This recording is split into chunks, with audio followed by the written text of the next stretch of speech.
So hello everyone, आज के इस वीडियो में हम पढ़ने वाले हैं ऑटोस्क्लेरोसिस। ऑटोस्क्लेरोसिस ईएनटी का बहुत इंपॉर्टेंट टॉपिक है। तो पहले इसकी डेफिनेशन देखते हैं। Fixation of the foot plate of stapes. ठीक है, तो देखो हमारे मिडल ईयर में 3 ईयर ऑसिकल्स होते हैं, स्टेपीज, इनकस और मेलियस। स्टेपीज जो होता है हमारी ओवल विंडो वो ओपनिंग है जो मिडल ईयर को किससे कनेक्ट कर रही है, वो विंडो है जिससे जो मिडल ईयर की इम्पल्सिस हैं, साउंड इम्पल्सिस, वो इनर ईयर में ट्रांसमिट होती हैं ओवल विंडो के थ्रू। तो ओवल विंडो पे टिप कौन करता है, ऐसे ऐसे जो इम्पल्सिस जनरेट करवाता है वो स्टेपीज करवाता है, फुट प्लेट ऑफ स्टेपीज। अब ये जो स्टेपीज की फुट प्लेट है, अगर ये मूव ना करने की बजाय उस पर फिक्स हो जाए, उस ओवल विंडो पे पूरी चिपक के रह जाए, तो उस कंडीशन को हम बोलते हैं ऑटोस्क्लेरोसिस। अब देखो ऐसा होगा तो इम्पल्स जा ही नहीं पाएगी ठीक से, तो धीरे धीरे क्या होगा, पर्सन डेफनेस की तरफ या फिर हार्डनेस ऑफ हियरिंग की तरफ जाएगा। तो यही इसका मेन क्लिनिकल फीचर होता है, धीरे धीरे इनकी जो सुनने की क्षमता है वो कम हो जाती है। तो पहले मैं आपको पढ़ाऊंगा कि ऑटोस्क्लेरोसिस क्या होता है और उसके बाद उसके कुछ थेरेप्स देखेंगे। तो ऑटोस्क्लेरोसिस मैंने बता दिया, fixation of foot plate of stapes. Natural जो मूवमेंट होता है स्टेपीज का वो एक पिस्टन की तरह होता है, पिस्टन की तरह। और ऑटोस्क्लेरोसिस ओटिक कैप्सूल की एक कंडीशन है। अब ये ओटिक कैप्सूल क्या होता है, तो हमारा जो कॉक्लिया है, कॉक्लिया इनर ईयर है ना, इनर ईयर की जो बोनी कैनाल है उसको हम ओटिक कैप्सूल कहते हैं। वो पूरी बोनी कैनाल को हम ओटिक कैप्सूल कहते हैं। अब वो जो ओटिक कैप्सूल है वो ओवल विंडो पे एंड हुई है आके। ओवल विंडो पे जब ये एंड हुई है, अगर इसमें इसकी जो बोन है, ये बोनी है, पूरी बोनी है, ये पेट्रस पार्ट ऑफ टेम्पोरल बोन का पार्ट है और उसके अंदर ये हमारा इनर ईयर लेबिरिंथ रहता है। ठीक है, तो क्या होता है कि जब ये आएगी और ये पूरी ओवल विंडो पे एंड हुई, ओवल विंडो पे जब ये एंड हुई ओटिक कैप्सूल, तो ओटिक कैप्सूल जब ओवल विंडो पे एंड हुआ और यहाँ पे जो इसकी बोन है, ये बोनी है, तो इसकी बोन ने अपना फॉर्म चेंज कर दिया। नॉर्मल हमारी बॉडी में स्पंजी बोन बहुत कम जगहों पे होती है, बट इसमें क्या होता है, इसकी जो बोन होती है वो डेंस बोन से स्पंजी बोन बन जाती है, वोवन बोन बन जाती है। अब ये जो चेंज आ गया, ये कोई ऐसा चेंज नहीं है कि किसी वायरस बैक्टीरिया इसकी वजह से आया, नहीं, ये एक जेनेटिक कंडीशन है, ऑटोसोमल डोमिनेंट जेनेटिक कंडीशन होती है ऑटोस्क्लेरोसिस। और इसकी वजह से क्या होता है कि आके वो चिपक जाता है ओटिक कैप्सूल के अराउंड, जो बोन का फॉर्मेशन है वो शुरू हो जाता है और कैसी बोन, स्पॉन्जी बोन बन जाएगी, वो अपनी फॉर्म चेंज कर लेती है। ठीक है, तो इसकी वजह से फुट प्लेट ऑफ स्टेपीज उस पर चिपक जाएगी ओवल विंडो पे और फिर डेफनेस की तरफ पर्सन जाएगा।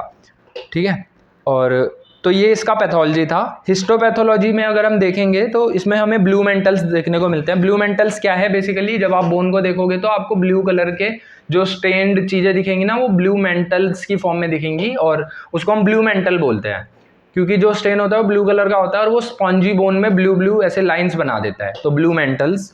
एंड डिजीज और पेशेंट प्रोफाइल क्या रहेगा, तो more common in young females. जो यंग फीमेल्स होती हैं उनमें ये बीमारी ज़्यादा होती है, सेकेंड एंड थर्ड डेकेड में। और एक बायलेटरल है, मतलब एक साइड के कान को नहीं, दोनों साइड में ही अफेक्ट करती है ये। और जेनेटिक है, ऑटोसोमल डोमिनेंट, ग्रेजुअली प्रोग्रेसिव। वैसे तो ये बहुत धीरे धीरे प्रोग्रेस करती है, बट प्रेगनेंसी में इसका एग्रेवेशन हो जाता है। तो अगर कोई ऐसा पेशेंट आए वो बोले कि मेरे को सुनाई कम देता था पहले से, बट जब से प्रेगनेंसी हुई है तब से तो बिल्कुल ही बहुत ही कम हो गया है सुनाई देना, डेफनेस बहुत ज़्यादा एग्रेवेट हो गई है, तो उसमें आपको ज़रूर सोचना है कि ऑटोस्क्लेरोसिस में हो सकता है। ठीक है, इसकी भी इटियोलॉजी की एक हाइपोथेसिस है, जैसे बेल्स पैल्सी की थी कि इसमें मीजल्स वायरस की वजह से ही होता है, but it is also not proved. इसका जो most common site of origin है वो होता है a point anterior to oval window. जो हमारी ओवल विंडो है उसके आगे एक पॉइंट होता है जिसको हम फिजुला एंटेफेनेस्ट्रम कहते हैं। फिजुला एंटेफेनेस्ट्रम, फिजुला का मतलब ये होता है कि ओवल विंडो के अराउंड जो पॉइंट है, मतलब फेस्ट्रम का मतलब होता है विंडो, एंटी का मतलब होता है एंटीरियर और फिजुला का मतलब होता है पॉइंट। तो फिजुला एंटेफेनेस्ट्रम का मतलब है कि एक ऐसा पॉइंट जो कि ओवल विंडो के इंटीरियर में है।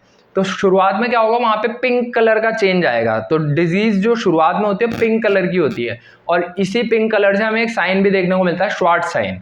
ठीक है, Schwartz sign, SCHWARTZ, Schwartz sign, जिसमें हमें जो टिम्पैनिक मेम्ब्रेन है वो भी उसके अंदर जब आप देखोगे ऑटोस्कोप से, तो आपको कभी कभी 10%, ओनली इन 10% केसेस, 90% केसेस में ऐसा हमें नहीं देखने को मिलेगा, बट 10% केसेस में जब अर्ली स्टेज ऑफ डिजीज होती है, जब बिल्कुल यहाँ से स्टार्ट ही हुआ होता है ऑटोस्क्लेरोसिस फॉर्मेशन, तो पिंक कलर का हमें स्पॉट दिखता है। ठीक है, तो उसको हम श्वार्ट्ज साइन कहते हैं। एंड जो कभी कभी क्या होता है कि ये जो डिजीज़ है ये कॉक्लिया को भी इन्वॉल्व कर लेगी, एंड इसको हम बोलते हैं कॉक्लियर ऑटोस्क्लेरोसिस। अब कॉक्लियर ऑटोस्क्लेरोसिस में जब आप सीटी स्कैन कराओगे तो आपको पता लगेगा कि इसमें डबल रिंग साइन देखने को मिलता है। तो सीटी स्कैन पे डबल रिंग साइन देखने को मिलता है। तो ये सारी चीज़ें आप एग्जाम में लिख के आ सकते हो। और इसके क्लिनिकल फीचर वही young female with bilateral gradually progressive conductive hearing loss. क्यों? कंडक्शन नहीं हो पा रहा ना ठीक से, जो भी साउंड इम्पल्सेस है उनका कंडक्शन नहीं हो रहा, तो कंडक्टिव हियरिंग लॉस। नर्व में कोई दिक्कत नहीं है, सेंसेशन ले जाने में कोई दिक्कत नहीं है, बट कंडक्ट करने में दिक्कत है। Then low tone voice and paracusis fenestra. अब पैराक्यूसिस फेनेस्ट्रा का मतलब होता है patient hears better in a noisy area. ठीक है, तो अभी जब हम इसके थेराप्स पढ़ेंगे तो एक मेडिसिन होगी ग्रेफाइटस, जिसमें मैं आपको पढ़ाऊंगा patient hears better in a noisy area, तो उसी लिए इस केसेस में हम ग्रेफाइट्स यूज कर सकते हैं। देन साथ में टिनिटस हो भी सकता है, नहीं भी हो सकता है। ओटोस्कोपी फाइंडिंग्स में आपको बता चुका हूँ, नॉर्मल टिम्पैनिक मेम्ब्रेन दिखेगी 90% पेशेंट्स में, और 10% पेशेंट्स में हमें शॉर्ट साइन देखने को मिलेगा which indicates early stages of disease. Then इसकी ना एक सर्जरी होती है, सर्जरी का नाम है स्टेपिडोटॉमी। स्टेपिडोटॉमी में जो स्टेपीज है उसको हटा के एक स्टेपीज पिस्टन प्रोस्थेसिस लगा दिया जाता है, एक आर्टिफिशियल स्टेपीज लगा दी जाती है, क्वेश्चन मार्क टाइप की वो होती है, उसे आप देख भी सकते हो। अब थेराप्स देखते हैं। तो देखो हड्डी कहीं पे डीफॉर्मली बढ़ रही है ना, स्क्लेरोसिस हो रहा है। तो स्क्लेरोसिस का मतलब थिकनिंग हार्डनिंग होता है। तो हार्डनिंग के लिए मैंने आपको रेमेडी पढ़ाई है कैलकेरिया फ्लोर, तो कैलकेरिया फ्लोर इसमें यूज हो सकती है। उसमें इंडिकेशन है sclerosis of ossicula and petrous portion of temporal bone with deafness, ringing and roaring. ठीक है, क्या है? Sclerosis of ossicula and petrous portion of temporal bone with deafness, ringing and roaring.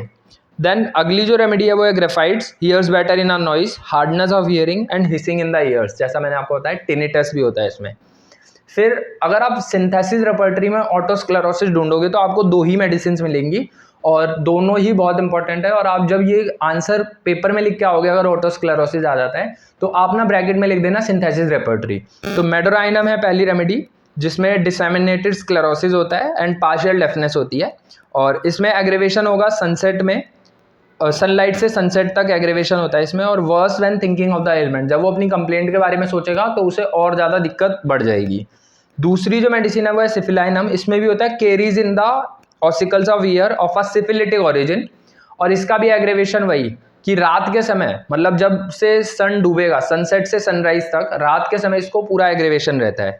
ठीक है, और इन दोनों ही केसेस के अंदर, दोनों ही मेडिसिन के अंदर हम हाईएस्ट पोटेंसीज यूज कर सकते हैं, तो ये भी आप लिख के आ सकते हो। सो हमने इसकी 4 थेराप्स पढ़ी, कैलकेरिया फ्लोर, ग्रेफाइट्स, मेडोराइनम एंड सिफिलाइनम, जिसमें मेडोराइनम और सिफिलाइनम आपको कहाँ मिलेगी? सिंथेसिस जब आप रेपर्टरी में देखोगे तो ऑटोस्क्लेरोसिस में 2 ही मेडिसिन दे रखी हैं। So this was all about otosclerosis, बहुत इंपॉर्टेंट ईयर कंडीशन है, और मैंने अपनी तरफ से आपको जो भी इंपॉर्टेंट चीज़ें थी वो सारी बता दी हैं। इसके अलावा भी आप बहुत सारी चीज़ें पढ़ सकते हो और बहुत सारी मेडिसिन पढ़ सकते हो, और अगर आपको कोई दूसरी मेडिसिन पता है ऑटोस्क्लेरोसिस की तो आप वो कमेंट सेक्शन में लिख भी सकते हो। सो this was all about this video, मिलते हैं नेक्स्ट वीडियो।